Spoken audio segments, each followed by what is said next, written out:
Hay una pulsación interna que desde niño nos lleva a prestar más atención a ciertas emociones que causan inexplicablemente más atracción que otros descubrimientos tempranos. Como dice el dicho popular, el que nace pa' martillo del cielo le caen los clavos. Más o menos lo que esto quiere decir es que todos en nuestra infancia vamos mostrando poco a poco cuál de nuestras inteligencias ala con más fuerza, pidiendo atención y mostrando que podemos sobresalir más en X o Y actividad. Pero no solo depende de nosotros esta decisión. Es importante que nuestros padres, que al final son nuestros orientadores, entiendan estas señales y apoyen el camino que debemos tomar. Desde que nací, las artes me descubrieron a mí. Y mi mamá, muy sabia, cuando terminé el bachillerato de normalista, que es la formación para maestros. Yo creía que iba a ser maestra toda la vida y mi mamá dijo, la niña se va a estudiar dibujo. Tenía entonces 15 años recién cumplidos y empecé a estudiar artes. Desde esa época soy una enamorada de las artes. Primero en mi vida fue el dibujo y la pintura. La escultura fue muy curioso. Cuando terminé en la Universidad del Tolima y yo veía cerámica y no me gustaba la cerámica. 8 días después de terminar, en alguna revista vi un monigote, un muñeco, hecho en cerámica seguramente o en plástico, y yo, eso era lo que yo quería hacer. En ese momento me enteré. Y muy pronto vine a dar a Medellín, que me trajo el amor, y entonces empecé a buscar talleres, y empecé a ir a taller de cerámica, taller de Libe de Zulategui, empecé después a ir al taller de grabado y a experimentar en muchas áreas distintas. En ese momento entré también a clases en el Castillo con Miguel Ángel Betancourt y haciendo escultura. En esa época hice a Candelaria al fresco en Ambalema. Por eso es en Ambalema, porque mi mamá es tolimense. Nacida en Roldanillo Valle, pero asentada en Envigado, Antioquia desde muy joven, Marta Lucía Villafañe ha dedicado su vida a las artes plásticas, tanto como pintora y escultora como gestora cultural. Su obra tiene grandes particularidades, pues sobrepasa los lineamientos de una técnica en especial y obedece más al sentir de lo que quiere manifestar. Pensar en escultura generalmente es imaginar una figura sobresaliente en un parque con formas perfectamente definidas, que representan un personaje destacado históricamente. Pocas veces se piensa que el volumen y la figuración pueden ser manifestados con una mezcla entre figurativo y abstracto, y que más que el personaje es su representación dentro de un contexto social lo que se quiere manifestar. Me gusta mucho más la escultura que la pintura, y he investigado mucho más en escultura que en pintura. Y llegué al dibujo en hierro por ese afecto que le tengo al dibujo. Y como me gusta grandísimo, y como me gusta el relieve, el volumen, entonces terminé haciendo esos dibujos volumétricos, que se toman la pared, que pueden llegar a ser muy grandes. El secreto de los dibujos se tarda mucho más en hacer muchos bocetos, primero, para luego definir, ir trabajando más en línea que en sombras y hacerlo llegar a la imagen final, que no tiene amarres. Tú la ves y no parece tener amarres, sino los rasgos fundamentales de la pieza. Y sin embargo, esos rasgos están siendo amarrados cada uno con una línea muy cuidadosa.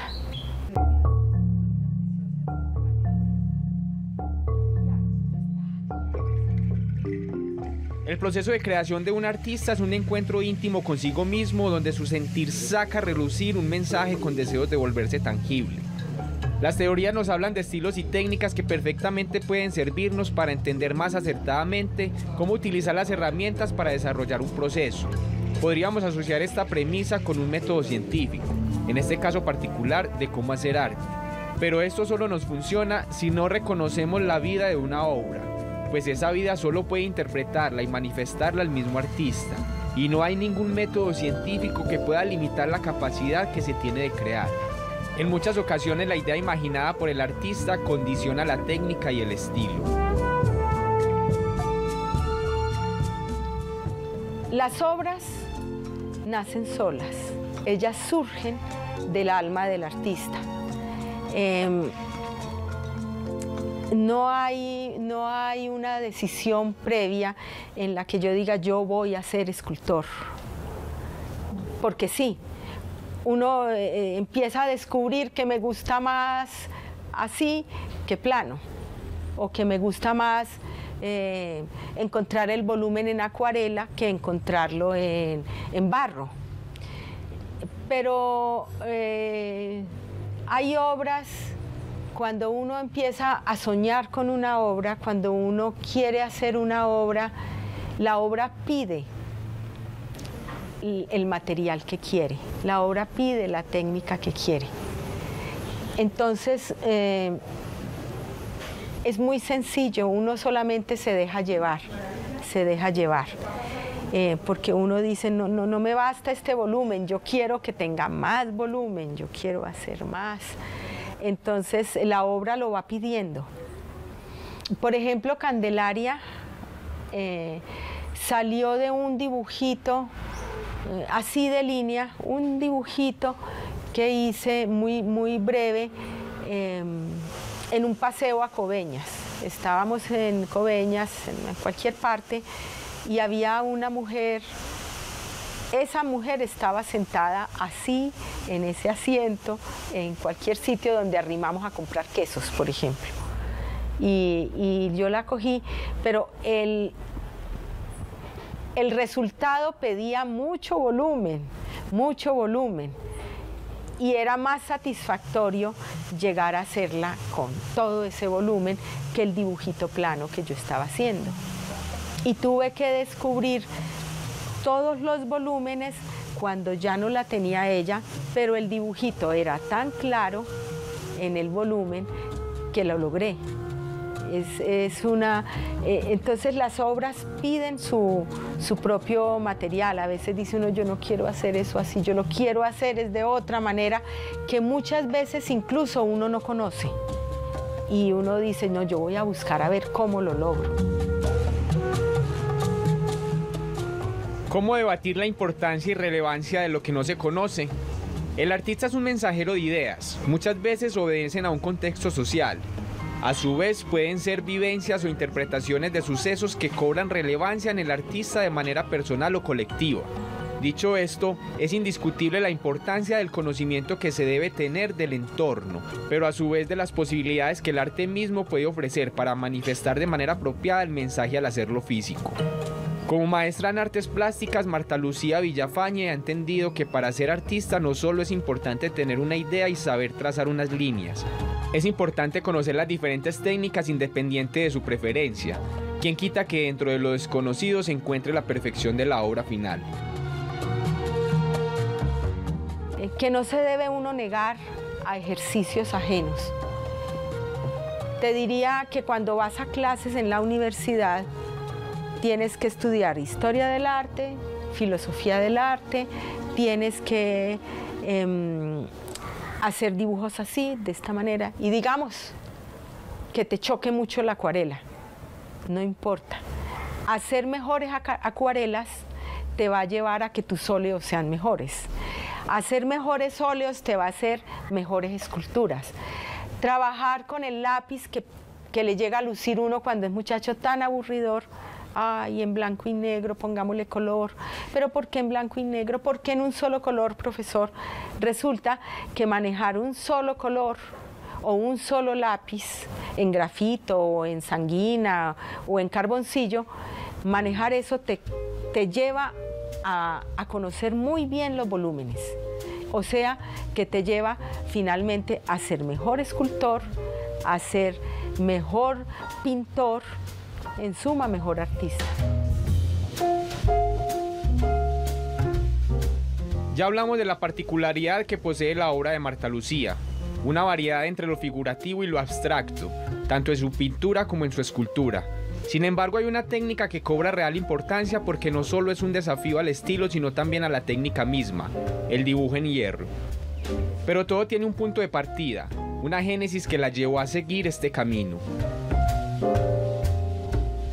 El primero de estos trabajos lo hice en 1997 con un dibujo sobre Matacandelas, la obra de teatro que hizo Omar Ineiro, que habla de unas mujeres a las que se les ha muerto su hermana y están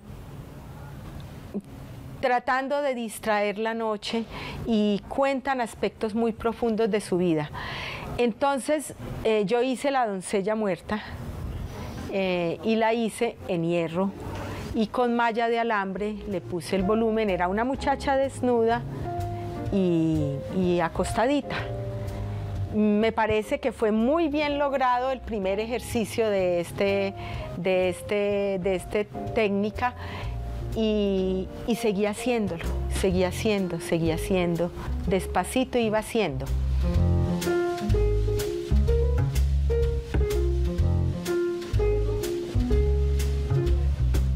También hice un ejercicio que está en la Universidad de Antioquia, en la biblioteca, que se llama De las Cuevas de Altamira al Hipertexto, y es una biblioteca con chicos sentados de variadas edades.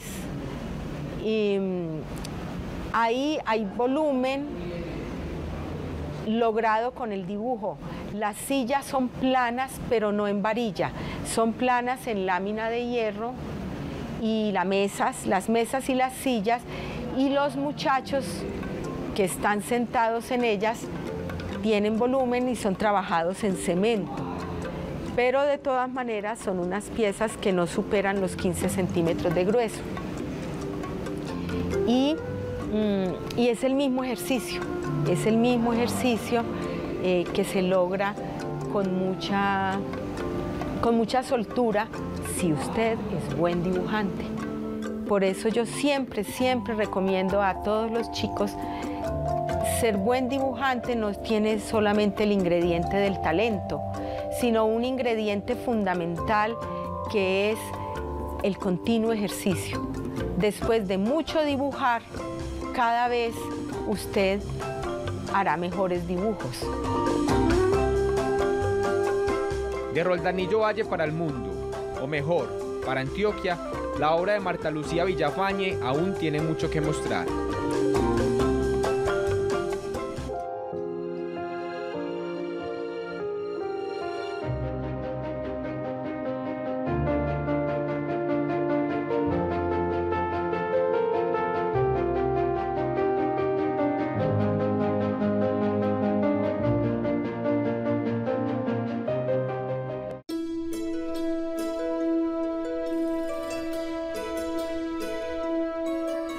Hemos sido redundantes en afirmar que el verdadero valor de una obra de arte no está dado solamente por su forma física. Claro que esta importa, pues aunque la belleza obedezca a una interpretación subjetiva, no debemos olvidar que uno de los fines del arte visual es su atractivo. Sin embargo, el artista, para el caso del escultor, tiene motivaciones más personales que lo incitan a desarrollar una idea y plasmarla en esas formas que reconocemos como escultura. Marta Lucía Villafañe no es ajena a esas emociones. Su obra es en gran parte el resultado de su sentir, de querer reivindicar la memoria de personajes que ya no están, pero merecen ser inmortalizados, muchas veces alejados de su entorno personal, pero no tanto del contexto social. Hay noticias que lo conmueven a uno profundamente. Por ejemplo, el asesinato de Marjorie Kistner. Yo creo que nos conmovió a todos tantísimo. Y yo pienso, pues no todas las universidades tienen como un sentir político, pero como mínimo la Universidad de Antioquia o la San Buenaventura, qué sé yo, debería llamar a su facultad de psicología Marjorie Kistner. Fue algo tan doloroso que yo empecé a dibujar a Marjorie, inclusive sin conocer la imagen de ella. Creo que conocí una pequeña foto donde se veía que era algo pelirroja. Ella es de ascendencia judía. Ella tenía algo de pelirroja y el pelo crespo, y yo empecé a hacer a Marjorie, porque pienso que uno no debe olvidar y que personas que sufren de esa manera deben convertirse en símbolo. Bueno, yo empecé por ahí, y cuando llegaron más historias que me conmovieron tanto, empecé a hacer otra. Creo que la segunda que hice fue Yolanda Izquierdo. Beatriz González había difundido mucho la imagen de Yolanda Izquierdo. Una de las virtudes que posee el arte es que puede servir para concientizar y generar denuncia pública.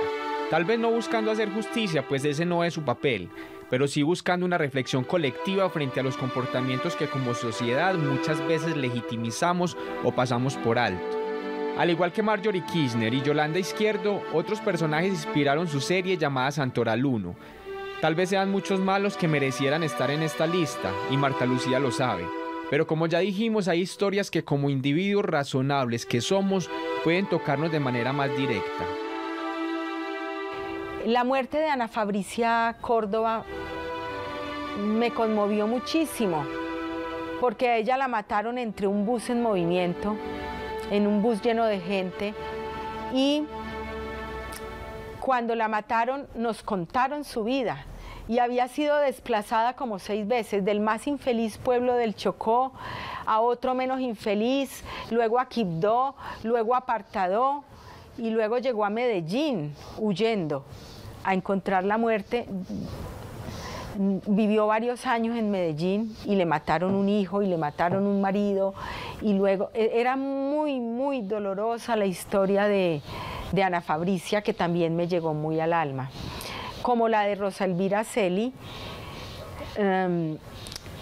que la mató un amigo, un conocido, y era muy triste cuando supimos que ella vivía de vender dulces, y de solo vender dulces mantenía a su mamá y a su hijita de 6 años, algo así. Como la de una muchachita policía que se llamaba Lina. Ella decidió denunciar a la comunidad del Anillo, que era como se llamaba ese círculo secreto, y denunciar la comunidad del Anillo le costó la vida. Y a las 5 mujeres las acompañé con el padre Camilo Torres, que también fue un ser maravilloso que quería la igualdad de todos. El padre Camilo Torres había sido maestro, era profesor de la Nacional, era un ser muy dulce. Entonces me enamoró mucho el personaje y con él completé esa serie. La exploración hace parte de la vida del artista. Las ideas se alimentan de su entorno y muchas veces la obra se fusiona con ese mismo entorno de manera temporal. 2 obras de Marta Lucía hicieron parte de esa exploración. Su tierra, Roldanillo, sirvió como lienzo para desarrollar un experimento a gran escala, donde las formas tenían más vida que de costumbre, pues el hierro fue reemplazado por semillas que al crecer daban un fruto visualmente muy particular. Pero el arte paisaje también sirvió para un segundo experimento, con más volumen que el anterior, no solo en su forma, sino en la crítica al contexto social del momento, que dejaba víctimas de una guerra urbana en cualquier lugar de la ciudad. Y si de víctimas hablamos, la serie del Soldado de Plomo es una crítica directa a la guerra sin marcar bandos, porque como ella lo diría, cualquier actor dentro de esta realidad también es una víctima. El soldadito de plomo de la historia le faltaba una pierna. La serie del Soldado de Plomo que yo hice, cada uno de ellos les falta una pierna, o les falta el pie, o les falta la pierna completa. Y ahí están desde el soldado de carrera, desde el soldado de plomo de verdad, el original, el soldado de carrera, el general, por supuesto, o el soldadito bachiller, o el guerrillero, o el paramilitar, o el policía, o el celador. Todos ellos están viviendo una vida que es dura y que implica que matarás probablemente, ¿cierto? Entonces el Soldado de Plomo me causa un afecto, una manera de mirarlo con pesadumbre, con aceptarlo, a pesar de que esté en la industria de la muerte. Porque él también es débil y también es vulnerable. Pero no todo se relaciona con momentos agridulces del vivir de nuestra sociedad. También hay espacio para exaltar historias que involucran al artista de manera más personal. Marta Lucía Villafañe ha sido artista desde que tiene conciencia para decidir, y tal vez lo será hasta que esa conciencia se lo permita, porque la virtud creadora no para de pulsar y siempre buscará salir y hacer su manifiesto. No todo es trágico, como la serie Puro Teatro, que era de teatro y muy bella, mucho la gozamos quienes la vieron y quien la hizo, que fui yo. Esta del obituario que estoy por mostrar muy rápido, que se llama Ellos, Obituario, que son personas cercanas a mí que ya murieron y que dejaron un recuerdo muy grato y son muy bonitas. El arte para mí es vital. Yo no me imagino a mí misma sin arte, como no me imagino sin gatos tampoco. La vida mía está llena de dibujos, de colores, de hacer cosas, de expresar lo que siento. Y yo creo que todo el que llega a ser artista siente eso mismo, y que incluso mucha gente que no tiene el arte como profesión o que no tiene el talento suficiente para llegar a ser artista, mucha gente encuentra en muchas expresiones artísticas una manera de vivir, una manera de ser, una manera de llorar, una manera de reír. Para mí, el arte es todo eso.